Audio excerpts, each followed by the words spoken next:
Há 22 anos, a região passava pelo que é considerado uma das maiores tragédias de Santa Catarina. Os acidentes envolvendo ônibus argentinos em Pouso Redondo. Existem alguns acontecimentos que ficam para sempre marcados na história de uma cidade ou de uma região. E os dois acidentes envolvendo ônibus argentinos são um deles.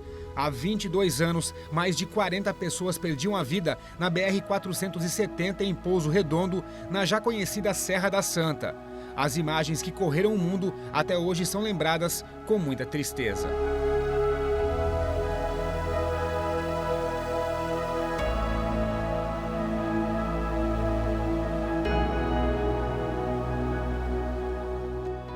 O primeiro acidente, que foi o mais grave, aconteceu aqui nesse ponto da BR-470 em Pouso Redondo, no dia 12 de janeiro do ano 2000, pouco antes das 6 horas da manhã. Um ônibus argentino que seguia em direção ao litoral de Santa Catarina bateu contra um ônibus aqui do Brasil. Resultado, 39 pessoas perderam a vida. Um terceiro veículo, um micro-ônibus, também se envolveu na batida no quilômetro 196 da rodovia. No ano 2000, uma equipe da RBA-TV foi até o local e fez as imagens do acidente. O cenário era de guerra. Vários corpos mutilados, já que o ônibus aqui do Brasil acabou arrancando o teto do ônibus argentino que descia a serra. A Clarice, que é comerciante na Serra da Santa, conta que muitas pessoas vieram tentar ajudar no resgate. Deu bastante trânsito aí na BR-470, trancou dos dois lados, muita ambulância, muito Corpo Bombeiro, Pouso Redondo, Taiol, Tacílio Costa, curitibanos, isso foi levado gente para todo quanto é lado. E o que ninguém poderia imaginar aconteceu no dia 13, um dia depois do primeiro acidente. Outro ônibus argentino acabou capotando e mais 5 pessoas morreram na hora e 42 ficaram feridas no quilômetro 194 da 470, também na Serra da Santa. Vários hospitais receberam as vítimas, mas grande parte foi atendida pelo Hospital Regional aqui de Rio do Sul. A Leila já trabalhava como enfermeira na época. Ela conta que o hospital não estava preparado para receber tantos feridos. Por isso, foi preciso chamar reforço de profissionais que estavam de folga. Ambulâncias chegavam a todo momento com muitas vítimas. Também foi preciso fazer uma triagem com base na gravidade dos ferimentos e também enfrentar algumas barreiras, como o idioma, por exemplo. O hospital foi isolado, entende? Onde a gente tinha a participação da polícia para nos ajudar, entendeu? E ela vinha pelas duas entradas, a entrada de baixo e a entrada principal de cima. E ali a polícia fazia a organização de qual ambulância era a primeira a ser atendida. Fazíamos uma pré-triagem entre médico e enfermeiro, inclusive o enfermeiro era eu, e nós encaminhávamos para onde esse paciente precisava. E se já havia dificuldade para atender tantas pessoas feridas, também foi difícil encontrar um lugar para colocar tantos corpos. Até um caminhão frigorífico foi usado. O Marcelo trabalhava na região na época do acidente. Ele conta que um dos momentos mais difíceis era quando os parentes precisavam reconhecer os corpos. E algumas histórias marcaram bastante. Nesse ginásio foi colocado os 38 corpos, né?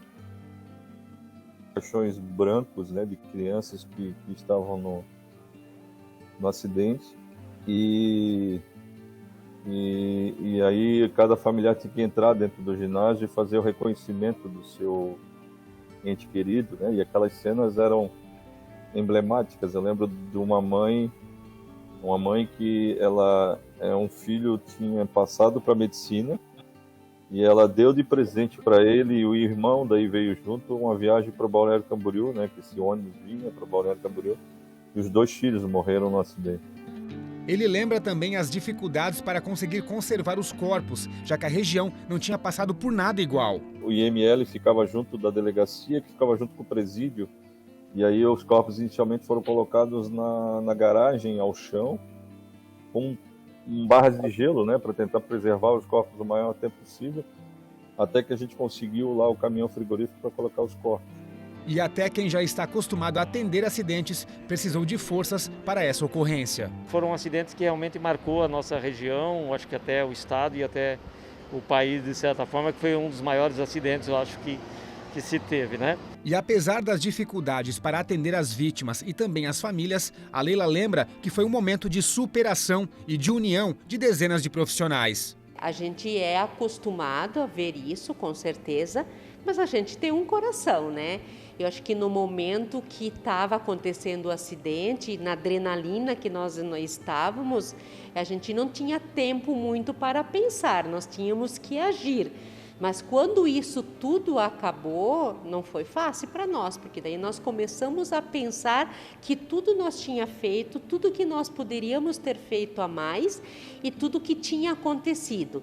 E ali nós estávamos destruturados emocionalmente, mas nós tínhamos que estar bem porque os familiares estavam chegando e nós precisava acolher esses familiares. Passados 22 anos da tragédia, ela ainda continua viva na cabeça de muita gente. Olha, é dificilmente, às vezes, um dia que não passa alguém e pergunta sobre a tragédia dos ônibus dos argentinos, né? Isso ficou bastante marcado. E também me chama muita atenção a cena do ginásio, né?